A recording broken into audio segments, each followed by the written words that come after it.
Before 1917, the Russian Empire was a vast and troubled land. For centuries, it had been ruled by powerful leaders called Tsars. They held absolute power, meaning their word was law. The majority of the population were poor peasants. They worked long, hard hours on land that often was not their own. They lived in small villages and faced a constant struggle for survival. Life was incredibly difficult for these ordinary people. They dreamed of a better future, one where they might own land and have enough food to feed their families. The gap between the rich and the poor was enormous, and this created a deep sense of injustice across the country. The early 20th century brought new problems to Russia. Cities like St. Petersburg and Moscow began to grow. Factories were built, and many peasants moved to these urban centers looking for work. However, the conditions in the factories were often terrible. Workers faced long hours, low pay, and dangerous environments. They lived in cramped and unsanitary housing. This new working class, known as the proletariat, started to become organized. They listened to new ideas about revolution and equality. They began to believe that the system was unfair and that only a complete change could improve their lives and the lives of their children. Tsar Nicholas II was the ruler of Russia during this difficult time. He was a family man who believed he was chosen by God to rule. However, many people felt he was not a strong or effective leader. He did not seem to understand the immense suffering of his people. He made decisions that many disagreed with, such as getting Russia involved in a disastrous war with Japan in 1904. A peaceful protest in 1905 was met with violence when soldiers fired on the crowd. This event, known as Bloody Sunday, shattered the people's trust in their Tsar. It showed them that he was not their protector, but an out-of-touch ruler. The final straw for many was Russia's entry into World War I in 1914. The war was devastating. Millions of Russian soldiers were killed or wounded. Back home, the war caused immense hardship. There were severe food shortages in the cities because so many farmers were sent to fight. The railway system could not cope with supplying both the army and the cities. People were cold, hungry, and angry. They blamed the Tsar and his government for their suffering.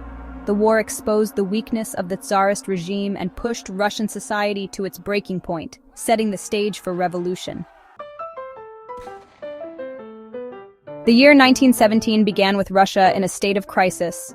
The long, cold winter made the food shortages in the cities even worse. Women who had been queuing for hours for bread began to protest in the streets of the capital, Petrograd, which was formerly St. Petersburg. It was International Women's Day in February. Soon, they were joined by factory workers who went on strike.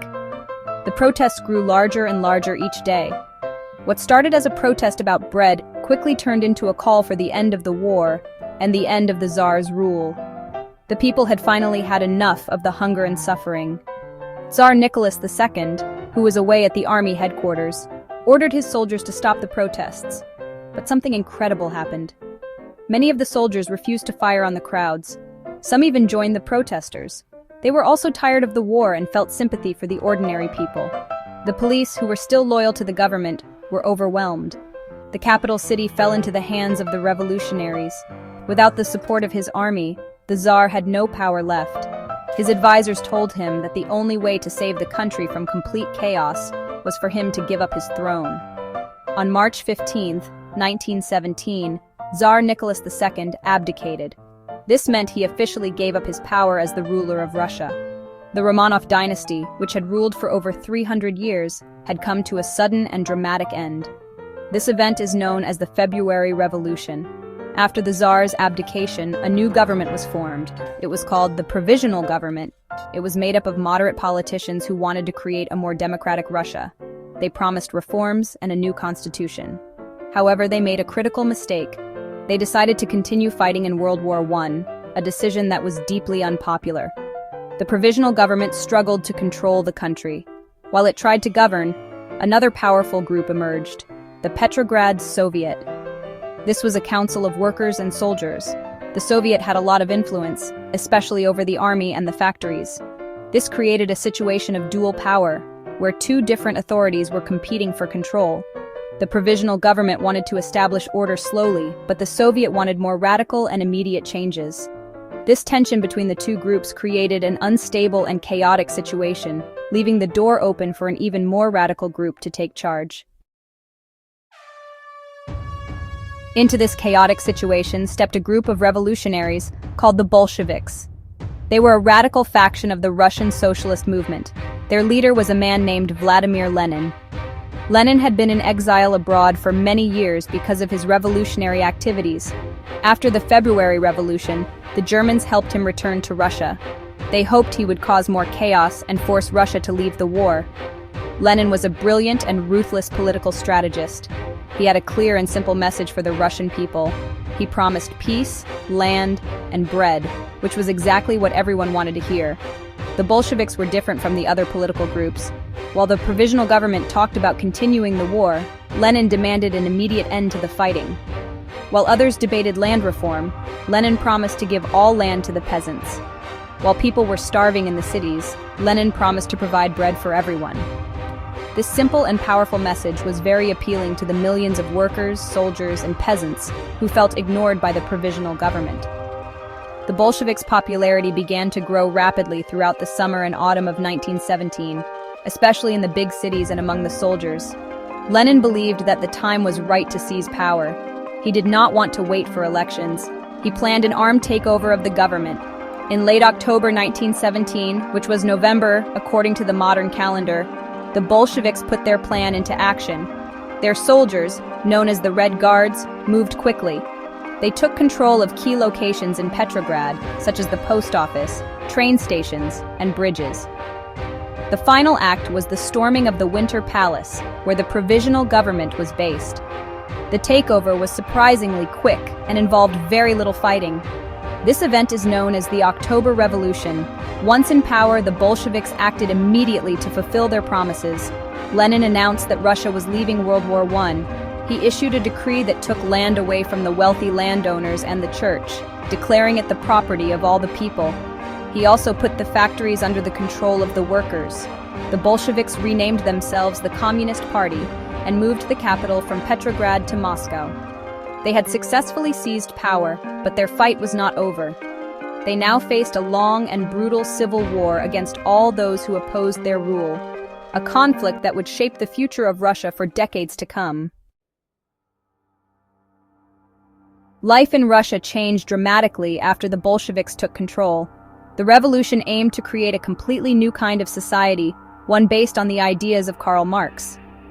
The new communist government took control of all aspects of life. Private ownership of businesses and land was abolished. The state now owned the banks, the factories, and all the land. For some, this brought new opportunities. Women were granted legal equality with men for the first time. The government launched campaigns to teach everyone to read and write. But for many others, life became much harder under what became a one-party dictatorship. The years that followed the revolution were marked by immense hardship and violence. A terrible civil war raged from 1918 to 1922 between the Bolsheviks' Red Army and their opponents, known as the White Army. This conflict, combined with a severe famine, led to the deaths of millions of people. The Bolsheviks used terror to crush any opposition. A secret police force, the Cheka, was created to arrest and execute anyone considered an enemy of the revolution. Freedom of speech and the press were eliminated. Russia, which was renamed the Soviet Union in 1922, became a totalitarian state under the absolute control of the Communist Party. The Russian Revolution did not just change Russia, it changed the world. It was the first time a communist government had come to power. For the rest of the 20th century, the world was divided by the Cold War. This was a long struggle between the communist countries, led by the Soviet Union, and the capitalist countries, led by the United States. The ideas of the revolution inspired other communist movements and uprisings in countries like China, Cuba, and Vietnam. It created a new political and ideological map of the world, one defined by the conflict between two opposing systems and their ways of life. Today, more than a century later, the Russian Revolution remains one of the most important events in modern history. It shows how deep social inequality and the pressures of war can lead a society to collapse.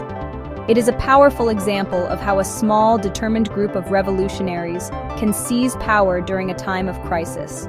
The revolution's legacy is complex and controversial. It promised a utopian future of equality, but created a brutal dictatorship. Studying the events of 1917 helps us understand the birth of the Soviet Union, the dynamics of the Cold War, and the powerful forces that continue to shape our world today.